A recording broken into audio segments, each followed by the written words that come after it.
Get Schooled is a Korean webcomic that's on the platform Webtoon. It features teachers who use corporal punishment and often very violent means to keep wild or dangerous students in check. There's been a bit of controversy surrounding the latest chapter.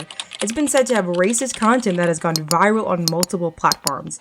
It's gotten so much backlash that Webtoon actually removed the entire webcomic based off that chapter alone. He's a knitter! Knitter! So we're going to skim the chapter, see what all the hubbub is about, and then talk about my thoughts. Let's find out how. We open the chapter with a young Hwang Hojin. He seems like a sweet kid. When he goes to his elementary school, he realizes he is the only, and I quote, pure Korean there. Great start. One of his classmates introduces himself, who happens to be Ethiopian and Korean, and his name is Lee Muk-hyun. Lee Muk-hyun immediately asks why his face is so yellow. So we're clearly establishing this character as a garbage person who is very racist. So Lee here, right, he's 5'9" in the 6th grade, massive build, because of course he is, and he starts terrorizing the pure Koreans by either beating them up or making them mimic monkey sounds. Because that's such a well-known Asian stereotype. Every time the teacher tells him to stop bullying the Korean students, Lee Muk-hyun victimizes himself by saying, "Aren't I Korean too?" which the teacher scrambles to defend himself. And why wouldn't the teacher just say stop bullying the students? Like, yeah, obviously this character was written to specifically target pure Koreans. Just expel him? Like, I'm not gonna pretend I know how Korean high schools work, but man, this whole situation, it makes this whole situation that much more unbelievable, but I digress. Let's just keep moving. A new teacher is introduced from another district, and he is biracial as well. He's Asian. White and Asian, if you don't know. And the girls are already going wild for him. They love his green eyes and the fact that he lived in America, right? Lee Muk-hyun's had enough, I guess, and asks him if he's heard about Yellow Mickey in America, which I assume is racist towards Koreans or Asian people. Even though the teacher prefers going by Daniel, even though he's visibly biracial, and maybe that's what's throwing me off the most, the character that is supposed to represent Koreans is a blonde guy with green eyes from America. What even is this comic, man? So Daniel responds that he's heard it many times in New York because he lived in East Harlem and faced extreme racism there. How much do you guys want to bet the author just Googled what cities had a high black population to structure this fantasy around? East Harlem is such an epicenter of culture and history, but not for Daniel, as his green eyes and blonde hair had made him face extreme racism for his Asian heritage. You can't make this up, guys. It's there that he does it.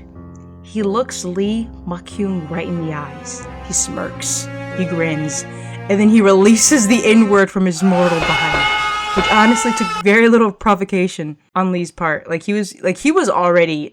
teacher was already waiting and ready. This was such a quick escalation. Like, he wanted to do that the moment he saw a glimpse of Brown walking into that classroom. So Lee Muk-hyun gets angry. His teacher called him a slur.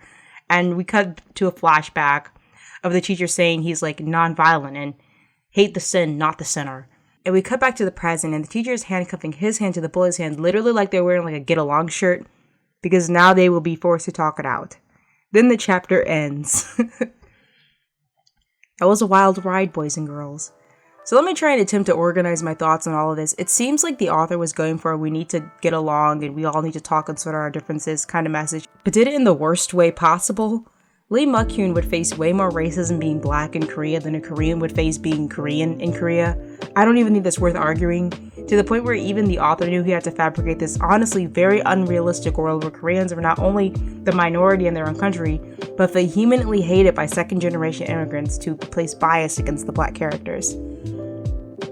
And what's even more insane is, unless this character is straight up lying, it's canonically been stated that non-Koreans or mixed-race people get bullied in Seoul. And that actually does happen in real life. But of course we focus on the fictional aspect of a Korean being the minority of Korea and then getting bullied by specifically only the black mixed kids. As you see, the white mixed kid is the savior of Koreans. The black mixed kid is the enemy of Koreans. This comic does not even try to be subtle with its racism, but I digress. Intra-minority racism is a real thing. It's a thing that exists. Minorities can be racist towards each other, so if that is the story the author wanted to tell, I'm not going to tell him he can't tell that story. However, the way he told his story was so incredibly nonsensical and kind of offensive, and that's the problem. That's why people are mad. The character in this story that is racist against Koreans is Ethiopian Korean and has been raised in Korea his entire life. So he speaks the language, this is all he knows. Korea's a homogeneous country. Yet the high school he went to in this story is more diverse than the one I went to in America. But outside of his immigrant town, he's the extreme minority, so it is very unlikely he would harbor racist thoughts of innate superiority based on his race. A kid being a black supremacist in Korea just isn't realistic at all. Secondly, the slurs they say to each other don't make any sense at all either. Lee Muk-hyun is dark skinned, yet his insult to Koreans are that they are monkeys and their skin is atrocious. These aren't the typical insults a pale Korean would receive. These are something a racist would say to a black person. I feel like I shouldn't have to go into the whole history of how much black people were compared to monkeys. Like, don't argue with me on that. I don't have time. Like, that's a whole different level of anti-blackness. And for the skin thing, look no further than all like the skin bleaching products that are constantly advertised all throughout Asia. The author didn't even try to research how Asians faced racism. He just put his racist thoughts in his only black character, and that is not how it works. Asians definitely face racism in America. That was only heightened during the pandemic. Hashtags and movements like Stop Asian Hate rose to the forefront because of things like that. And that's the thing. The interpretation of Asians facing racism in Get Schooled wouldn't even be all that relatable to an Asian person. Pale, light-skinned Asians aren't getting told that their skin is atrocious or getting called monkeys. The stereotype of Asians eating cats and dogs or mocking eye shapes are probably far more common. Like, of course, I don't want to name all the different, like, you could Google it. You could Google the ways in which Asians have faced racism in America, and you could have found something that would actually make sense. Not like your skin is atrocious. You're pale. Like, that's not realistic, okay?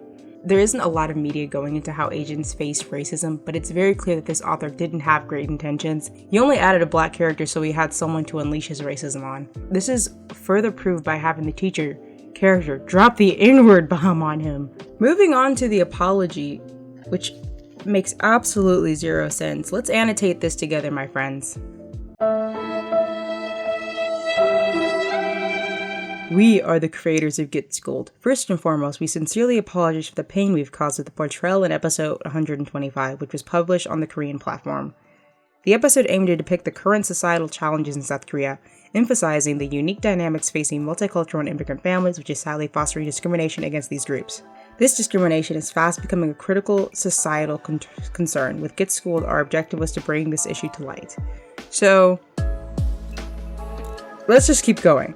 We crafted this episode hoping readers would pause and reflect on such societal challenges. However, in focusing on South Korea's multicultural family issues, we overlooked the larger universal facets and scope of discrimination. We failed to recognize how certain expressions are racist, even if employed for dramatic impact, causing enormous pain to our readers and wider Webtoon community. We failed to realize how this racist slur against black people was racist. Sure, okay. Let's just keep going. Born and raised in what has historically been a largely homogeneous society, we now realize that we have limited knowledge on issues of racial discrimination. This ignorance and limited perspective led us to use racist and harmful expressions carelessly, and we deeply apologize for causing hurt. The racist language and imagery in that episode has been edited and removed, and the series is going on hiatus in the US, but we know we have caused real pain to many people. And it's this paragraph I don't get, right? The second blurb of text goes, the episode aimed to depict the current societal challenges in South Korea. And before you know it, born and raised in what's historically been a largely homogeneous society, we now realize we have limited knowledge on issues. Is this a widespread problem in Korea or is it not? You gotta pick one. Like, it's guy's just scrambling to cover his ass. This is obviously was a very careless comic to write. I didn't read this comic before, but I'm definitely not going to start now. And because I saw it a couple times, some people are calling Webtoons decision to remove Get Schooled a violation of free speech. So, one, free speech allows the government to not punish you based on your beliefs. Private businesses can do whatever they want if they don't feel like your beliefs line up with theirs. And two, hate speech is not protected under free speech anyway. Free speech does not mean free of consequence. Sure, the law protects your ability to say what you want freely, but everyone is also allowed to not support our platform if they don't respect your values. Just as life. In my personal opinion, I agree with Webtoon's decision. It sets a precedent that if you're going to discuss heavy topics like these, do some research, do it with tact, and do it with care. Throwing slurs around the same chapter your first and only black character is introduced is not the way to do it. From my understanding, the webcomic still runs on the Korean platform, it's just no longer on the English platform. So it's not like they've been completely lost to existence, but I'm sure the author is going to feel a bit of a cut in revenue. So definitely a tough lesson learned. Maybe this guy will look inward and hopefully when he makes comics in the future, not depict black people as one-dimensional monsters that have an agenda against pure Koreans. And again, I hope this doesn't cause people to shy away from complicated topics, but to approach them with the necessary maturity and respect they need. That's all I got for this video. If you haven't hit the like button, do so, subscribe, and you will wake up with a Tesla and a fire extinguisher under your pillow. This is not a joke. / serious, folks. Okay. Spooksy, signing out.